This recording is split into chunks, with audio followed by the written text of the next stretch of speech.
gut switch from being constipated one week and then having loose stools the next week. You never know where you're at with it, what to eat, what to drink, or what to take to reduce your digestive issues. We normally speak about diarrhoea predominant or constipation predominant IBS, but there is a third type, IBS mixed, or sometimes called IBS-M. This week's episode seeks to explain a bit about what could be going on here and how to start making some changes to support your digestion for the better, even if your symptoms seem to be changing all the time and you don't know where you're going with it.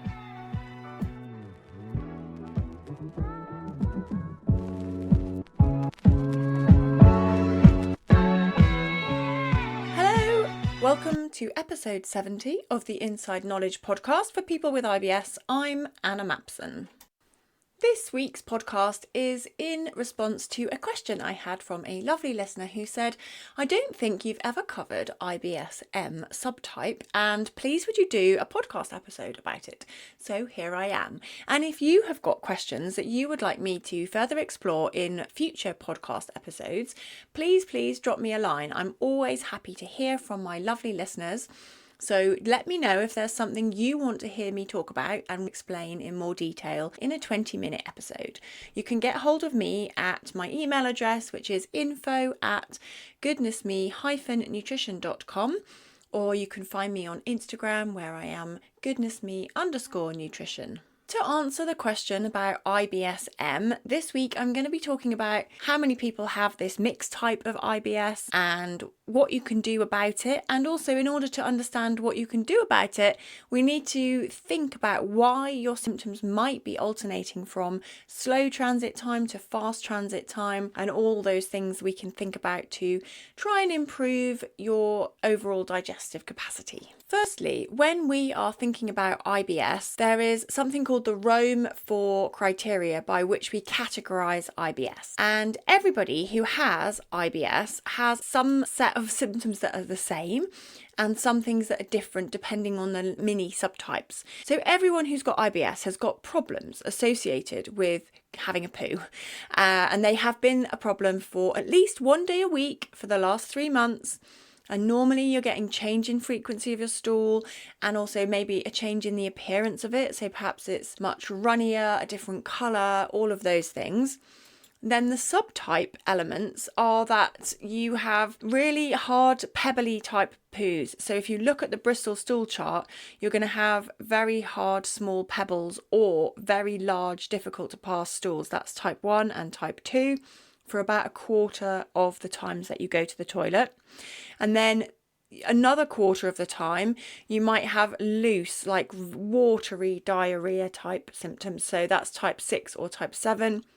Type 7 is loose, watery, urgent stools, and type 6 would just be very mushy but liquidy type stools, but obviously with some substance there, not just complete liquid. Now, IBS-M type patients have, as well as these, so alternating between very constipated and very loose, but also will have problems with probably straining, feeling like you haven't been able to empty your bowels properly, and maybe even needing to use your finger to extract the poo out. That is common with people who get constipation predominant symptoms.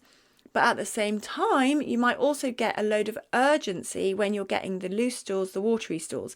So in some ways, you've got the worst of both worlds, because you're getting sometimes when it's loose, you don't know whether you might have an accident and it's very urgent. And other times you might not go for days, and then when you do, it's painful, you're straining to get it out, and you just feel a lot of the time like it's just a real struggle to fully evacuate your bowels. The other things that we see from the research is that potentially people who have this mixed type of IBS might have a trend for higher frequency of nausea, so that feeling of sickness, particularly in the morning. And I see this more in line with people who have constipation anyway. People who tend to be feeling nauseous in the morning is often if you can't go and you just feel very full. But also people who have IBS-M may have a higher tendency to have anxiety or low mood and depression. And again, like maybe it's because the symptoms are so bad and also they're alternating. In terms of how common it is, in the research, it seems to be between about 19%, and I think the highest I saw was around 60% of people who are classified as having IBS fall into that subtype of IBS-M. So you can see it's actually pretty common. It's not as rare as you might think, even though we tend to focus on solutions and the problems of people who have constipation or diarrhoea. And we don't focus so much on the people who are alternating. You may also see it written down as IBS-A, which means like alternating IBS, or IBS-M, which is mixed. So they're the same, it's just different ways of saying it. There is two particular reasons that I want to explain a bit about around why people may be alternating between these two types of very hard to very loose stools and then back again. And actually, interestingly, people seem to transition more between IBS-M and constipation than IBS-D and constipation, so more veering to the harder stool side. Now, one of the reasons this can happen is you might have heard me talk in episode 33 and episode 34 when I talk about common causes of constipation and what to eat when you have constipation. You might have heard me mention in those episodes something called overflow diarrhoea. And this can happen when you are constipated, so you have hard stool that is stuck in your colon. As you start eating, you get more and more food that's coming through, and maybe it's a bit softer above the buildup of the hard stool, which is there. As this more softer stool comes down, it kind of causes the bowel to stretch. You might feel very bloated, quite painful, quite hard to press your stomach. And then this softer stool that's behind the blockage can overflow around the blockage and come out as diarrhea. And then you still don't feel like you've properly emptied your bowels. You still feel blocked and hard and uncomfortable because that blockage is still there. It's just that you've had a release of some of the liquid that's been building up behind this hard blockage. This can sometimes come out as leakage or incontinence, which obviously can be embarrassing and worrying, and may mean you feel like you don't want to leave the house, like you're afraid to go out in case you get another one of these attacks. The other thing is, it's not like people who get constant diarrhea who are always feeling like everything's been emptied out of them, like they're just drained and everything's gone. People who get this kind of overflow diarrhea are often still incredibly bloated and hard and feel heavy and all of those normal symptoms of constipation, despite the fact you've just had diarrhea. It hasn't released everything. So that is one potential cause for having a mixed presentation, is that actually it's constipation underlying it. Another potential cause is that you are going too hard on your medication or supplements that you take to deal with your symptoms. So what I mean by this is that you overshoot in terms of things that get your bowels looser because you're constipated. So maybe you take too much magnesium oxide, you take a little bit too many laxatives, and then you veer into very loose and soft stools. And then you have that for a couple of days. So you think, oh, now maybe I better take some anti-diarrhea medication because I'm getting a diarrhea attack. So then you take one or two of those for a couple of days. Then your stools go very hard and it takes you another few days to go soft again. And the whole time that you're bouncing around between very loose stools and very hard stools and constantly trying to readjust supplements and over-the-counter medication, you don't know what to eat, you don't know what to do, and you feel, pretty lousy. You're still getting straining, you're still getting periods of pain and bloating, and the bowel habits are irregular. You don't know how to deal with them. This has actually been shown in some studies to account for up to 1/3 of people who are classified as having a mixed type of IBS. So when we look at that Rome criteria for diagnosing people with IBS, out of a whole range of people, I think it was 350 people, and I'll put the link for this in the show notes if you want to go and have a look at the actual research paper. What they found is that 32% of these people were actually overshooting their medication by taking too many products to loosen their stools or to firm them up, and that was actually the cause of their IBS. Other things that I see my clients doing that may be contributing to this pattern of erratic bowel habits would be eating a very low fibre diet, and then suddenly eating more fiber, or not eating enough food and then eating very large meals. So erratic eating habits, but also a low fiber diet. Let's explain a bit about those two. So a low fiber diet will mean that you are struggling to form a good bowel movement. Then you might have days when it's slightly better, depending on what you've eaten, and other days where you're not eating enough fibre, so it really slows down and you become a bit constipated. Then maybe you eat another day where you are having quite high fibre, maybe a bit more fruit, and you're really trying to make an effort and trying to be healthy. And that might then, because they're higher FODMAP foods, draw water into the small and large intestine, and that can cause diarrhea and really cause things to speed up. That might be one of the causes to it. So your erratic fibre intake. And then also I mentioned erratic eating, which means sometimes you skip meals, sometimes you eat very large meals, then you might go for a day and all you eat is dinner and you just have a few snacks at lunchtime and you only eat one main meal a day. The most common way I see this is people who are skipping breakfast. That is not going to get your bowels moving in the morning. And that's one of the best times to open them before you leave the house in the morning after you've had breakfast. That's the ideal time you want to go, get it done for the day. And then it might happen again later, but it's not necessarily going to be a problem because you have got some of it out for the day. Anyway, that is also a problem when you are eating erratically. Your body doesn't know what's coming, when your meal's going to arrive. Sometimes then you don't eat for a while, so you become very hungry. That in itself can then lead you to overeat or eat very quickly, which maybe means you're not chewing your food very well and you're eating it pretty quick. So those things you will have heard me talk about lots of times. Whoever you are, with whatever kind of IBS you've got, you should be eating fibre. And I know it can be tricky, and I know people say that high fibre foods do bloat them. That is why we can start with some low FODMAP fibres and some different ways of eating that are not going to bloat you, very gradually increasing your food so that you actually tolerate fibre better. It's almost like you need to train your bowels up to receive fibre, and we can do that in a really careful way. This is what I do when I work with people in my 3-month gut reset, is working to pinpoint your issues and working to understand how to improve your experience of eating, and for everyone it will be slightly different.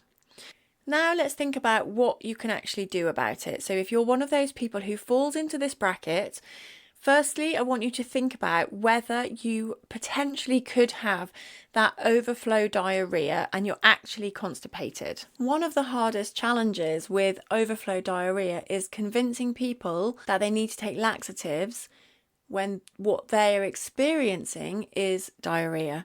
So if you feel like you're getting leakage and very loose stools that are very watery, you're still very bloated, you're not going to necessarily come up with the idea of taking more laxatives because it feels like that's going to exacerbate the problem. So we do have to be sure that that is really what you are having, rather than you do actually have diarrhea. Because if you have another type of diarrhea, for example, and you take a laxative, it could actually significantly make things worse. The reason you need to clear out the blockage is so that you can reset your bowel, almost like you can clear the blockage and then start to input the fibre. If you go straight back to your old diet, which is very low fibre, hardly eating any foods, it's just going to happen again, and it will maybe feel better for a little while, but it's going to come back. So we need to get rid of that impacted stool. That can happen through laxative use. You may even have some support from your doctor to clear blockages. It depends really how bad it is and how stuck it is. I know some people also are prescribed an enema kit to do at home where you can kind of wash water up your bum, but it does need to be done under strict instructions, and I don't recommend anyone just starts doing this at home. You may also see people suggesting you put coffee up your bum as well as a coffee enema, but I definitely don't suggest that. Thinking about what you can do other than that would be food, changing your diet. So when you clear the blockage, however you're going to do that, through laxative use or through disimpaction protocol from your doctor or hospital, then you need to start gradually feeding the gut with fibres that are going to keep things moving. We need a variety in fibres because Some fibre is bulk forming. It forms the need to stimulate the bowel to want to go. Other types of fibre pull the water in and kind of keep it soft and jelly-like and loose so that it can be formed into a nice squishy stool that just comes out in one go and isn't going to leave you feeling uncomfortable. That is the reason you need to normalise and stabilise your fibre intake, and it will be done gradually over time. It's not going to happen immediately, but I do suggest starting with some low FODMAP foods that are going to increase your fibre very slowly. If you want a list of things that you can eat on the low FODMAP diet, you need to listen to episode 37, which covers what can you eat on the low FODMAP diet. And in there, I go through some specific fruits, vegetables, grains, and different kind of things that you definitely can eat. Now, when you're introducing anything to your diet for the first time, I do suggest doing it very slowly, very carefully. There's this nice phrase like start low and slow, and I always suggest that for supplements, but definitely also with food, particularly if you haven't eaten it for a while. For example, broccoli. People are a little bit surprised that this is low FODMAP. This is different to cauliflower, which is very high FODMAP. This is why the diet is really not very intuitive. And I do have a self-study guide to following the low FODMAP diet, which you can buy off my website, which includes loads of videos, handouts, checklists, and everything you need to make it super simple. But like I said, listen to episode 37 first, make sure you understand what foods you can eat, and then think about how to increase them. If you do that route, maybe you'll just build it up on your own, but maybe you need to actually go and follow the low FODMAP diet. And this is as effective for IBS-M as it is for the other subtypes of IBS. If you've been struggling with your IBS for a while and you fall into this category of having mixed symptoms, then I do suggest giving the low FODMAP diet a go. One of the problems with following it for too long, though, is that you can end up restricting your fibre intake long term, because when you're following the low FODMAP diet, you're cutting out a lot of fermentable carbohydrates, which over time might reduce your fibre intake. You have to focus a lot on fibre and making sure you're getting enough when you're in that restricted phase, and then through the reintroduction part of the process. The FODMAP diet is only meant to be followed as a dietary intervention to identify foods that might be triggering your symptoms. I do think it's worth doing if you haven't approached it yet and you've been struggling with IBS for a while, and that's why I put the guide together. You can pay for it on my website, and you can then download meal plans. It shows you recipes, and it's got a lot of information in there about how to manage the FODMAP diet, but critically it's how to get off it, and that is one of the key things that I really feel like I specialise in with my clients, helping people get back to a broader diet. I want you to be eating foods that you enjoy. I want you to get back to eating normal amounts of foods as well that really interest you, not just plain boring foods with no flavour that you've been eating on repeat for weeks and weeks on end, or even months on end. The other things you could do would be to go back to your IBS basic checks, to run through those things and see if there's anything that you're doing that could be exacerbating your symptoms. So when I say the IBS basics, I mean things like getting enough sleep, making sure you're doing some exercise regularly each week. Are you eating 3 meals a day? Are you just looking after your stress levels? All of those things which are general good health advice. They're not specifically meant for IBS, and yet they are very important. I bet you're not doing all of those things, because who is? And again, this is the kind of thing that I can pinpoint with you when I work with people one-to-one. So I can look at all the lifestyle things you're doing. I ask you lots of questions about your sleep and about your exercise routines and about how and when you eat, because then we can work out where things might be able to change. And sometimes some of the tweaks are not as massive as you might think. So if you're worried about the effort that's going to be required to get on top of your IBS diet, when you work with me over 3 months, I can assure you that it is piece by piece, step by step. There's no expectation that you do everything all in one go, and that's why I meet with my clients weekly to begin with for the first couple of weeks. When people say their symptoms are fluctuating between one to the other, it's also really helpful to track your food intake and track your symptoms where you feel like there's no pattern. When you feel like there's nothing you're doing that's causing these symptoms, it just comes out of nowhere. What's really helpful is to start writing it down and start measuring how often you do actually have a bowel movement and where is it on the Bristol stool chart. If you haven't yet downloaded my tracker, you can do that for free. And that's the same one I use with my clients to track their food intake and also to look at lifestyle things. So feel free to have a play around with that first. Then if you still don't find anything and you can't identify anything yourself, then get in touch about working with me one-to-one in my 3-month gut reset. I will also put a link in the show notes to my low FODMAP diet beginner's guide, because that is a great place to start if you haven't yet tackled the low FODMAP diet. As I said, it's not an easy thing to do on your own. So it's definitely worth having some good guidance. And if you can't work with a trained nutritionist who knows a lot about the FODMAP diet, then this guide can help you do it and manage it by yourself at home through videos, instructions and checklists. If you have any questions about this week's episode, as ever, please send me an email, or like I said at the beginning, send me any suggestions for topics you'd like me to cover. And I will be back next week. Thank you for listening to this episode of The Inside Knowledge. Better digestion for everyone.